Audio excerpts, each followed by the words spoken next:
Hello പിന്നാളിയാ ഞാൻ ആ മുടിയിട്ടായിരിക്കുന്നു ഒരു സ്റ്റൈല് പറഞ്ഞു തരൂ. നിനക്ക് ഇഷ്ടമുള്ള സൈഡ് വെട്ടടേ. ഇല്ലടേ നീ പറ ഞാൻ വെട്ടാം.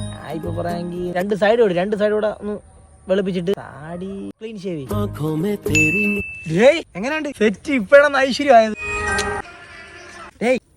ഒരു സ്റ്റോറിയുടെ ഒരു പാട്ട് പറഞ്ഞാണ് ഇപ്പൊ എടുത്ത ഫോട്ടോയ്ക്കാണ്. അതിന് ഇതും കടന്നു പോകും. അതുള്ള പിന്നെ ഞാൻ അഞ്ജലി നോക്കുന്ന എന്റെ അഭിപ്രായം എന്താ? അഞ്ജലിയാ ഡാൻസ് കളിക്കുന്ന കൊച്ചി. നിനക്ക് ഡാൻസ് അറിയാം? ഞാൻ ഉത്സവപ്പന്തലൊക്കെ കിടന്നിങ്ങനെ അത് രാപ്പകല് വ്യത്യാസമുണ്ട്. നിനക്ക് വെകിളി രേഷ്മ അറിയോ? ആ നിന്നെ കണക്ക് വെകിളിയല്ലേ അവള്?